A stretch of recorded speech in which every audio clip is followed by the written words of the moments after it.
lovely roommate and good friend. We're going to be talking about our meads tonight. And this is our first of our pairing videos. We're going to be talking about Aphrodite's Obsession. It's our hibiscus, elderberry, and lime with local wildflower honey. All of our meads are sourced from either local fruit and honey, or if we can't get the fruit locally, then often we'll go through wild crafters or farm direct. So no matter what, our fruit comes directly from the farm and our honey comes directly from the apiary. We're going to be talking about Aphrodite's tonight and some foods that it pairs with. We're going to talk about a meal that we're going to put together and show you both the ingredients that come from some local farms and also the finished meal. So you get to have a sneak peek at it. And then when we release this video this weekend, you can click on a link next to the video that will take you to our website, and if you are local, you can order a food box that will include our mead, in this case Aphrodite's Obsession this weekend, and local ingredients to make the dinner that we're going to show you tonight. We're also going to talk about some general pairings, other things that you might like to put with our mead, and some ideas and possibilities for future meals. So we're going to start out by talking about our mead. So, like I said, Aphrodite's Obsession. Hibiscus from a wild crafter down in California. Hibiscus from a farm down in California. The elderberry comes from a wild crafter down in California as well. The honey is a local wildflower honey. If I remember correctly, this was a fall wildflower honey from Kalapuya Honey Farms, and they do a beautiful job here in the Umpqua Valley. All of our local honeys are sourced from them, and we'll be talking more about them in future videos, so stay tuned. Aphrodite is a very, very rich mead. It has some of the natural tannins and backbone that you would expect to find in, say, a red wine. And I actually designed this mead kind of as an introductory mead for red wine drinkers. We are in a very wine-centric area, and mead is absolutely a niche wine. It's actually the oldest wine in human history. Humans have been making it for about 9,000 years, and we're going to get more into that on another video as well. But this one I came up with initially to speak to wine drinkers. It's got a whole backstory in and of itself. I came up with this recipe while I was in Wales working on a project trying to help start a meadery over there. And initially we were going to use my recipes, and then I got there and they decided to use somebody else's recipes. And they said, oh, you can test run some of your recipes in a little 5-gallon batch, and we'll see what we think. Well, I put this together and everybody loved it. Everybody loved it. Even more than some of the other projects we were working on. And when that didn't quite come together, I left and said thank you very much for the opportunity, and I brought my recipe home with me. It's won gold at the World Mead Challenge in Chicago, also bronze at the Mazer Cup, and gold at First Taste of Oregon. So this is absolutely one of my favorite meads. So what do you think, Rachel? What do you like about this mead? I love it. Food. I'm a foodie. So Aphrodite's Obsession complements a lot of the food I love, especially Mexican food. Lime. The lime comes through. It's refreshing. I remember I go through kicks on these, and I was all about soul, but it was a hot day, and something like I just didn't want too sweet, and it was Aphrodite's in the clutch. It's beautiful, it's robust in a red wine way, and I used to be a red wine drinker, but so it is good for the red wine drinkers because it's approachable to them. It's something a little familiar, but at the same time, it's not wine. It's not. It's absolutely a mead, and it's light. It's not. It doesn't have that heavy tannins that most red wines do. Um, it complements the food instead of overcoats. So the Didn't you have it with that ceviche one time? I did. I had it with fish ceviche. It was really good. Yeah. It tasted like a sangria. Yeah. Yeah, and I could definitely see it like that. I love pairing it with Mexican food. It's absolutely one of my favorite cuisines to put the Aphrodite with. So what are some of the flavors you pick up in it? What are some of the notes? I think the actual what's the meads always do really carry the note, the simple notes of what you put in them, like the hibiscus, the elderberry. Unequivocally, the elderberry comes through. Right. Yeah. But it's still fruity while lime is the only real fruit. Well, the elderberry. Elderberry. Yeah, and I get the elderberries. I also get like black currant. Like I said, a little bit of that earthiness. The lime pops really strongly. I also get some vanilla in it sometimes. What else? You get a hint of oakiness, even though this is not an oaked mead. You get some of that woodsiness that I think comes from the elderberries themselves and the tannins in the elderberries. And with those kind of notes, it goes very well with umami flavors. And so tonight we're going to be pairing it with some fresh local pasta from Local Fix. It's their traditional fettuccine, so very simple to carry the notes of some of the other ingredients that we're going to be including in the dinner tonight. Shitake mushrooms from the mushroom people, maybe some lion's mane too, we'll see. Also, we're going to be using olive oil from our local olive oil ranch. So River Ranch, Oregon olive oil is one of the few olive oil producers in the state, and they've kind of followed in the footsteps of some of the early vineyards here that people told them, oh no, you can't grow grapes in Oregon, it's too cold, it's not possible. Well, the folks over at River Ranch are proving very clearly that you can grow olives in Oregon, and quite beautifully. They have a number of olive oils available, and so tonight we're going to actually be using their Avasana, which is a lovely olive oil with some very nutty flavors that will pair very nicely with the shiitakes and come through on the pasta very clearly. We're keeping tonight's meal pretty simple, not getting overly complicated and staying really true to the flavors. This project is designed to showcase some of the amazing farms and small local producers of artisan foods in our area, in the Umpqua Valley, because we have such a rich valley here. We have fruit, we have nuts, we have berries, we have tons of vegetables. We have mushrooms growing wild around us. We have, people who do amazing spice blends. We have olive oil. We have so much possibility here. It's a foodie's paradise.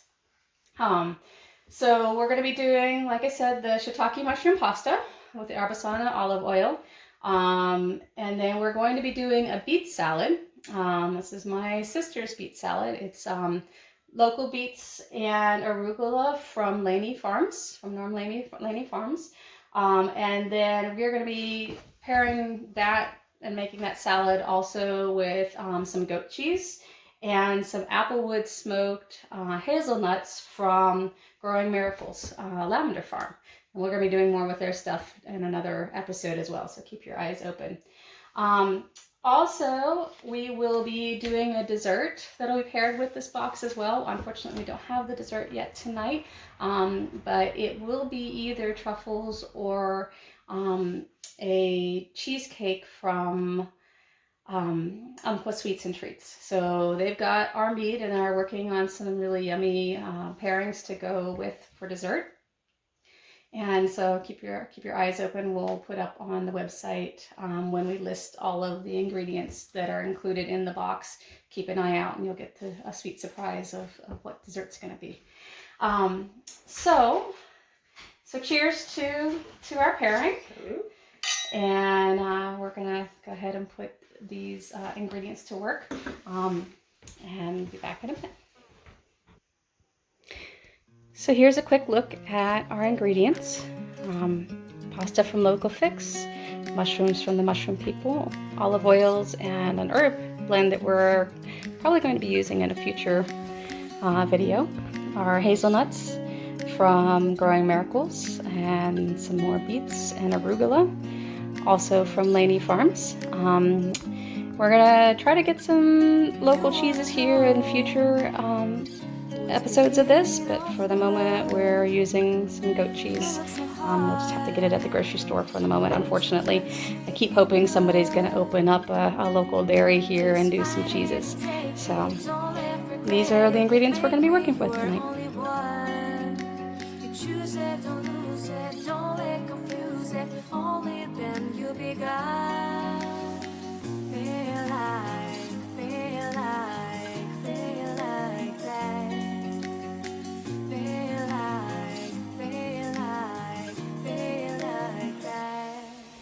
Alright, so we've got our beet salad here that we made with the beets from Laney Farms and also arugula from them as well. We chopped up the beets and roasted them. That's probably the hardest part of this entire meal, is peeling the beets and then the time that it takes to roast them. And getting red fingers, you know, like my fingers. I think I've scrubbed them off enough now, but I still have a little bit of red underneath my fingernails. This salad is really, really adaptable. You can play around with it. You can throw avocado in it. You can throw, I threw some dried cherries in here, or you could do dried cranberries.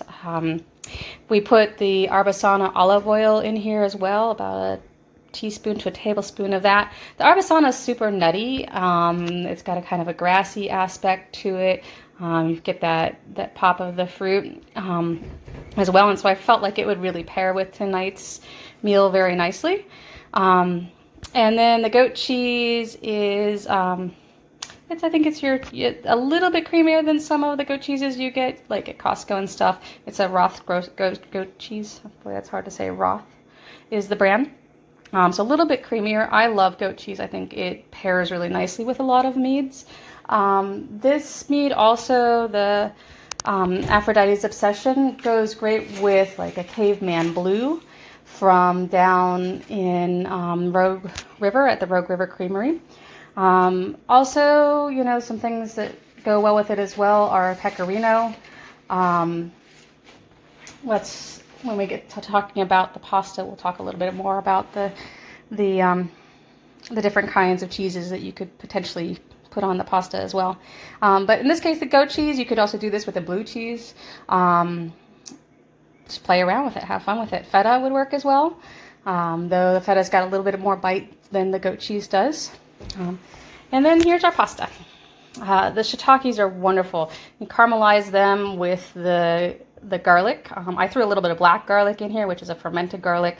It's super yummy, super nutty, really brings out and balances the shiitake flavor. A little harder to come by, but if you have it, don't hesitate to throw it in there. The cheese on top is a Cremant, which is a cave-aged semi-soft cheese from Switzerland. A little parsley from our garden. And then we also tossed in the Arbasana olive oil as well. One of the keys with working with these olive oils is that you don't want to cook with them unless you're using like one of the extra virgin olive oils. The very, very fruity and nutty flavors will cook out, is what I was told. And so I tossed it in at the very last minute to give it a little bit of time to kind of blend with the flavors without cooking them out. So we're going to plate this up here in a second and give it a try with our mead and see what you think. All right, so Rachel here is going to be our taste tester. And I'm really putting Rachel through her paces tonight. She's been doing this diet, which is no wheat, no sugar, no nothing. And so she's being very, very kind in taking some taste tests of this and seeing how it goes with the mead. She might kill me because of all this, but but she's very game and very patient with me. What do you think? That's delicious. How's it go with the mead? I don't want it in my mouth. Mm.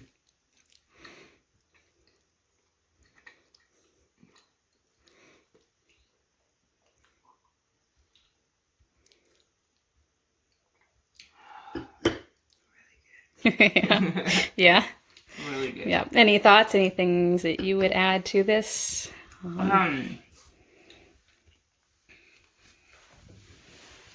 I think it could have a little bit more even kick.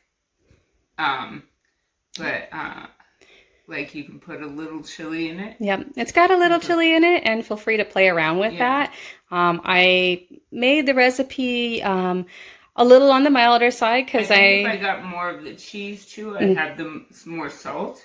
So so a salty cheese would be like if people want to play around with the amount of cheese. Yeah, I think that this would go great with a pecorino, a really nice hard Parmesan, aged Parmesan. If anyone wanted to add meat, they could do prosciutto, really. Oh yeah, like shreds of prosciutto, something like with the super salty, like very brined. Yep, yep.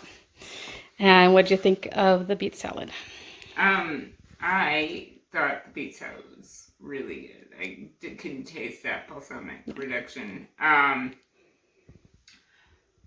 Too good. So. So you're gonna walk away. Yeah. The goat cheese goes well with the flavors, and actually let me get one of those hazelnuts here. Yeah, these are applewood smoked hazelnuts. And I have to say they are absolutely fantastic. You can get those over at Growing Miracles Farms. They're hazelnuts. They're not necessarily on, let's see, they're not on the website is what she said, but if you comment and ask, then she can arrange to get them to you. So they're kind of a specialty item. I just bought them at the store, hazelnuts, and I wish I had bought those. Yep. I tell you, getting it local, it's the way to go. Those taste like hazelnuts. Right. And they're not like squidgy. Right.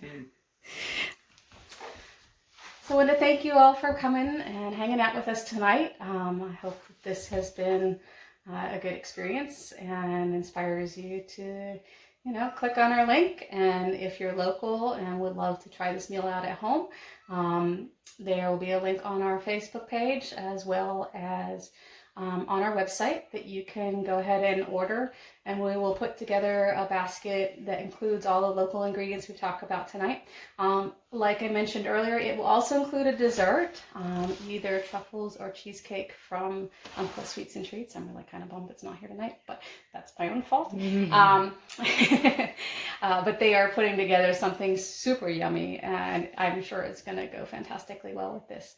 And if you're interested, let us know. We'll put together a box and you can pick it up next Saturday between 2 and 5 at our tasting room. The cutoff for ordering will be Thursday afternoon. And hopefully this will be something that'll bring some fun and a good meal for your family. All of the boxes will feed 4, as well as, you can get 4 to 5 glasses of mead out of a bottle, a full-size bottle. So. These noodles are beautiful, by the way. Yeah. They should be tried. They're really, you can tell they're real pasta. And Local Fix does a fantastic job with their pastas. They have such a wide variety. As a matter of fact, they're doing so well that when I asked him to, if they were interested in doing this project with us, he almost begged off from having so many projects on his plate, and doing so well with the Champion Club's farm pickup. That's another place that, you know, look for us. We are doing the Champion Club's farm pickup as well. And yeah, we're having a great time. Mushrooms from the mushroom people, olive oil from River Ranch, beets and arugula from Lady Farms, and sweet Umpqua sweets and treats for dessert, and local fix for the pasta. So hope you guys enjoy, and we'll look forward to doing this again next week. Have a good evening. Cheers to your health. Salud. Salud.